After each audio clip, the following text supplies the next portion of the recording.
Hey guys, what's going on? Back with another zombies video, and this one I guess is officially my first Vanguard video for Call of Duty Vanguard. They got revealed today in Warzone. There was an event for it, and you had to battle against a giant train, which is fun.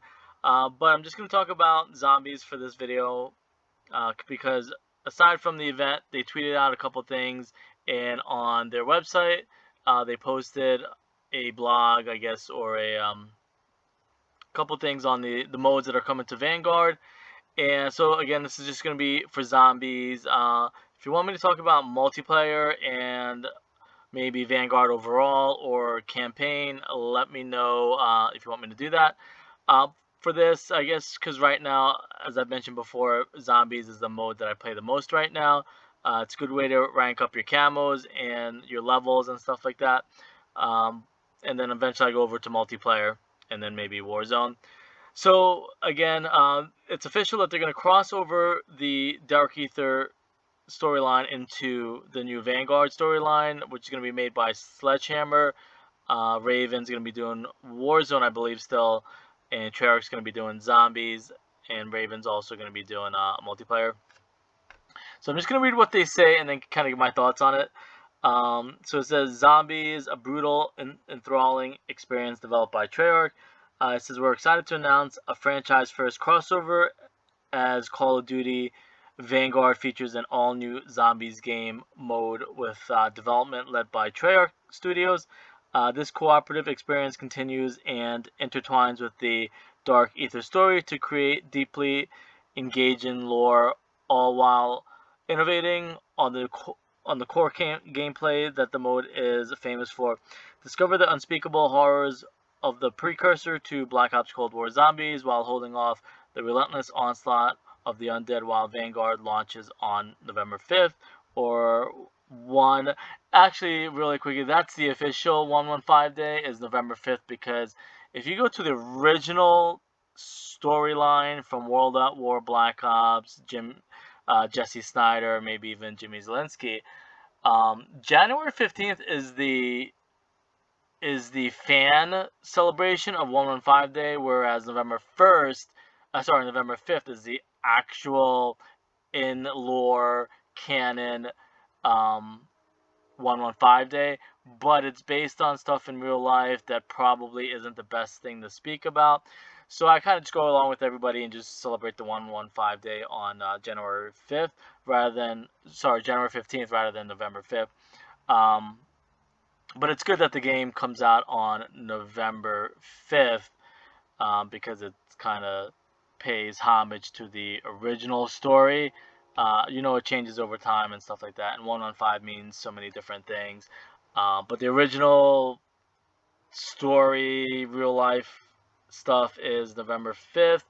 And of course, it ended up tying into the Pentagon and Area 51 stuff, and then evolved eventually through a couple different ways, and then eventually made it over to, like I said, January 15th.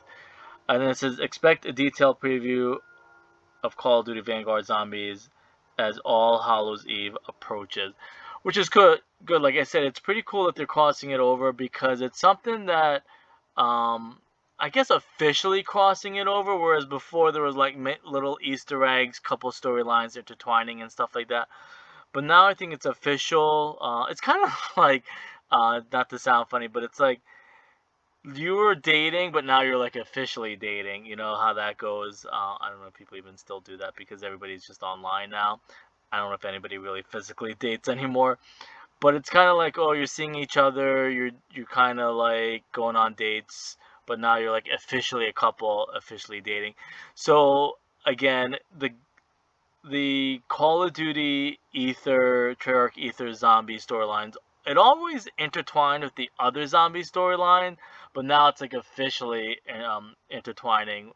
Like I said before, it's just kind of like they dabbled in each other's storyline here and there, but now it's like they're officially a couple, if that makes any sense. So, which is pretty cool, and I can't wait to see what the storyline's actually going to be. Like I said, if it has anything to do with the new intel that we got in Outbreak, it looks like it might be some like Norse ruin mythology, Norse, Viking stuff. It kind of seems like, or it could be another attempt at something similar to the Chaos story.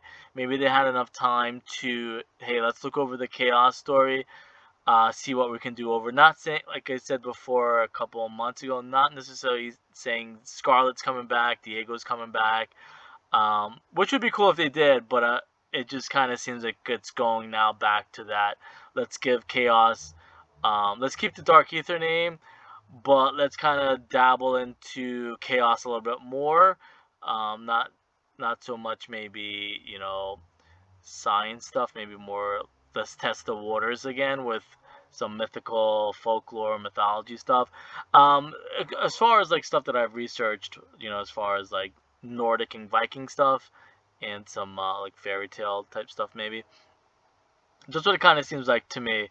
Again, as you can see inside the letters, there's a kind maybe I don't even know if it's a cipher. It might be.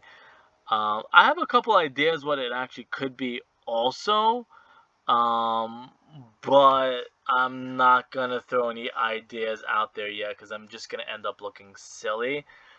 But it just reminded me of a couple of things. I'm just gonna tell you what it is, but I'm not gonna tell you what it is, so to speak. Like the hash marks reminds me of something, um, and a couple other things, but the hash marks are the one that, or tally marks are the ones that jump out the most. As far as the other stuff that's in there, I don't know if it's necessarily going to be anything new. If if we do our research, we can probably figure out what those other symbols mean. Um, because I think even with the chaos story, I mean, it was its own alphabet, but I think it still took stuff from real life alchemy. So I'm sure like these symbols or runic alphabets or ciphers or whatever might mean something, but we just haven't. It's too new for anybody to solve anything yet. Because I think even with the chaos story, the the chaos alphabet, let's call it, or the alchemy alphabet, took like a day or two for someone to really break the code. Aside, but I'm not gonna say it looks like tally marks. I mean, it is tally marks, and it reminds me of something, but I'm not gonna tell you what it reminds me of. Not yet. As it gets closer and maybe more gets revealed, and it might be that. Almost in a way, I don't want to jinx it, but it does remind me of something, so I'm keeping that um, in the back of my mind or underneath my hat, so to speak. Again, so it's cool that it's going to intertwine. I don't know if any of the old characters are ever going to come back, to be honest with you. I don't know if they're just going to keep Eddie and Samantha as the main protagonist or maybe antagonist. But it's going to be cool to see what's actually going to intertwine.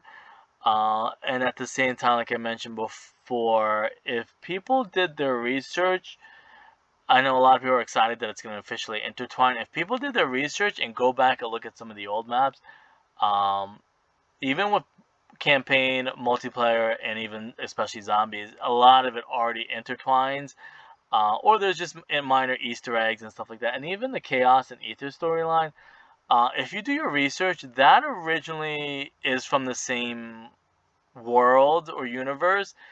It's just that the Chaos crew and the Aether premise crew, let's say they got into a argument or differences and they went their separate ways. That's why, and that's something I would wish they would do. Is you know how it's a precursor to the Dark Aether story or Cold War story. I would wish they would kind of bring that and say, hey, we're not gonna necessarily, maybe just a one-off map or just to test the waters. Again, like, let's just show everybody that the Chaos crew and the Aether premise crew were friends at one point. Then one of them backstabbed each other and they kind of split and went their separate ways. That's why they are in separate storylines in Black Ops 4. that isn't by accident. It's not, and that's the same thing I try to explain to people about transit. People say, oh, there's like console limitations, that's why the map looks the way it does. Not necessarily not all console constraints. It was time constraints. It's done artistically for a reason. Black Ops 4 Chaos and Aether being split was done for a specific reason. Everybody's just going to be negative and say, hey, it's because of time, it's because people didn't like this, people don't like that, and Jason said this and Jason said that. But honestly speaking, it's split for a reason. If they'll ever go back and talk about how Chaos and Primus were friends, they teamed up and they used to fight against evil, and then one of them backstabbed each other and stuff like that. That would be an awesome ultimate story to tell, but I have no say in the whole matter. But and I don't know if I've already said too much as it is, but it's just one of those things where, like, I think it would be an awesome payoff for people, and it kind of gives them closure on the way people not pursue, but think that Black Ops 4 turned out. How it's a bad, and that's the thing with people. People are gonna hate on stuff if they don't understand it. If people did their research, they would understand how awesome Black Ops 4 is, why stuff is done a certain way. I know they kind of wrapped up the Dark Aether story quickly, but if they ever wanted to dip their toes back into some of that stuff, it'd be cool to tell people, like, hey, look, it was split. Chaos and Aether were split in Black Ops 4 for a reason. Let's just show in one map or whatever that, hey, Chaos and but that would be a lot of money to pay for Primus and Chaos voice actors and stuff like that. You can kind of even think of it as maybe Victus stepped in and was that, person, or vice versa. Like, you look at it now, Victus and Primus were friends, but same exact thing. It's probably, maybe that's, I never even thought about it. And I tell people sometimes I solve stuff live while I'm talking about it. If you think about the way Tag Deterrent turned out, that's exactly probably what the Chaos Crew story is. How Richtofen ultimately backstabbed and screwed over Victus, and they ended up going their separate ways. Maybe down the road or whatever. It's the same exact story. They just substituted probably Victus instead of the Chaos Crew, and that was originally what was supposed to probably happen. They were probably just going to use another crew to do their work for them. But I'm not going to go on. I'm assuming you get the point now, how that's kind of what they did, just substituted Victus instead of the Chaos Crew. And then, I don't know, it goes back a little bit more further back from that, and it's deep in that. But I'm not going to kind of drag it on unless people want to know the entire story. Or, again, it could be a dead story. Like I said, they'll never go back to that stuff. It's just too many bad memories and stuff like that. But anyways, I'm excited to see how it's all going to intertwine. And that it's officially intertwining. So, I'll see you guys later. Let me know what you think.